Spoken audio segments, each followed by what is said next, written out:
New videos every day.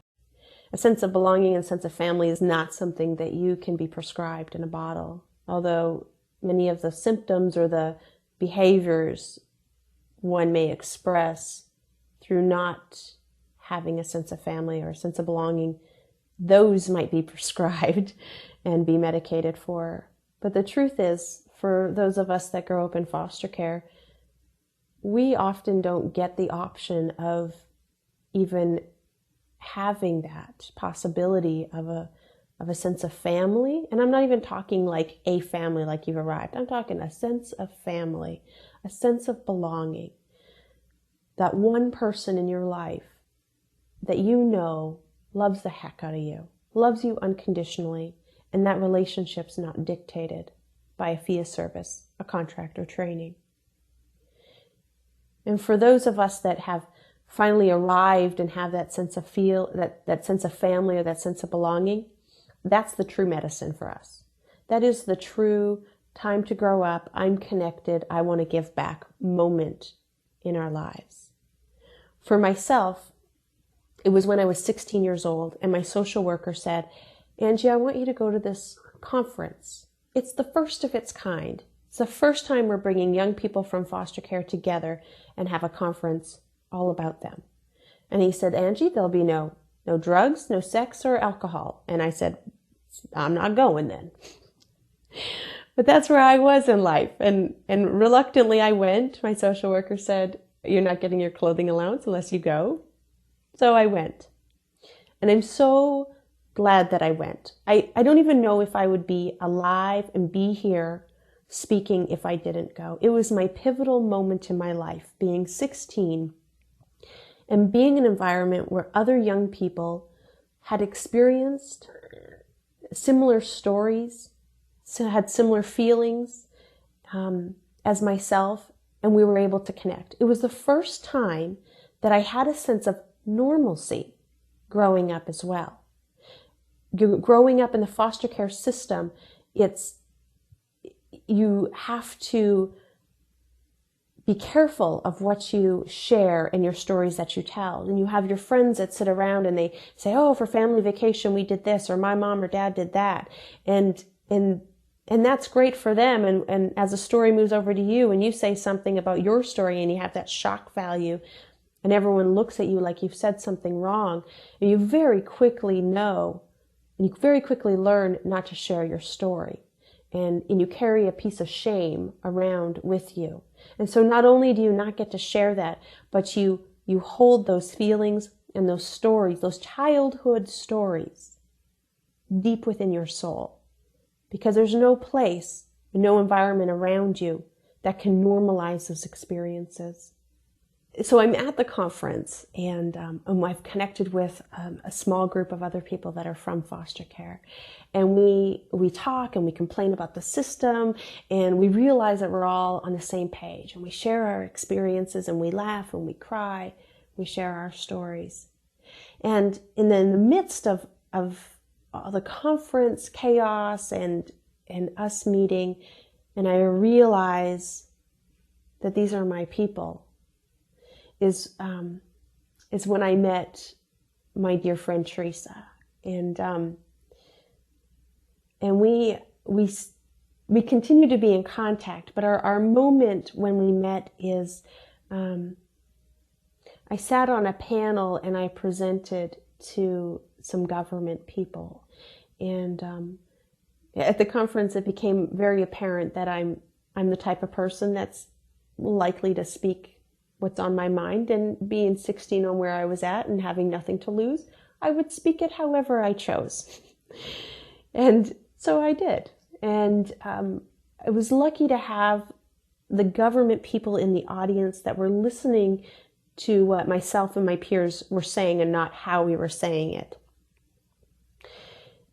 After that panel, it was emotional for me. It was the first time that I had publicly shared some of my story, that I had, connected with peers that I immediately had a love for. So that was overwhelming in itself.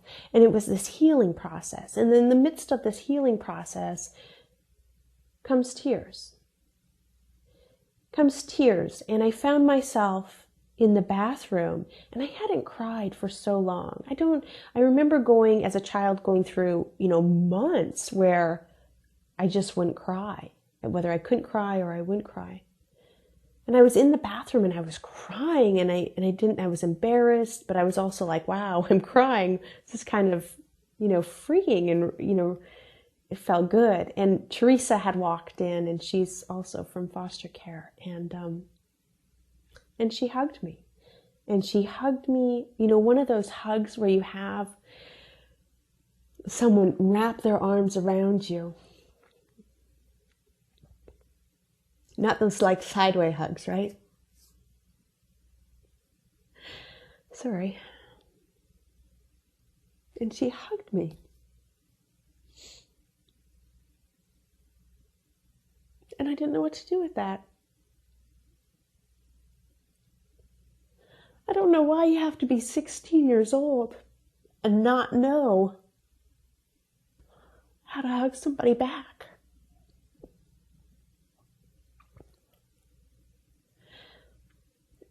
Teresa is now in my life is one of my best friends. Our children, my son and her son, have grown up together. And we often share parenting stories. And who else better to talk about parenting stories than someone else that didn't have a parent? You talk about normalizing your experience. You then get to translate that into raising your beautiful children, and in an environment where you feel that your own children will be taken into foster care because you went into foster care is scary. So who do you talk to when you have parenting questions or issues around parenting, that you don't have to carry that fear of thinking that you're a bad parent? And so my friend Teresa, and there's several other of us, are kind of, the moms club of foster care. And we get to share our stories of, moms without moms. What does that look like? How do we do that? When my son went trick-or-treating, and he was like 4 years old, and I saw my neighbor gave her son a flashlight. I thought, brilliant, a flashlight at Halloween. I mean, when do you learn these things? And Christmas time, how do you do Christmas time without, being drunk and taking the presents away? That's what I know growing up as a child. So I get to share my stories growing up in foster care with Teresa, and we get to share our parenting stories together as well. And she's my chosen family. And that's what all of us need, is that one person that we can just love unconditionally, not restricted by contract or a piece of service or sideway hugs, those safe sideway hugs. Someone you can just hug and laugh and cry with. And for some people, they would say, oh, how sad that, Angie had to be 16 to finally have a sense of family or a sense of belonging. And to them, I say, thank God I had a chance to have that feeling, even if it took 16 years, because there's so many young people that are from foster care that never get that moment, that never get that opportunity. And you walk around in this world trying to fit in, trying to find a place to be loved, to be connected, to have that sense of belonging or family, and yet still feeling so empty. I absolutely feel blessed that I could arrive and have my experiences be normalized with other peers that are like me. It was at that day, it was at that conference that I was pretty much made to go. But it was at that conference that I chose who my family would be.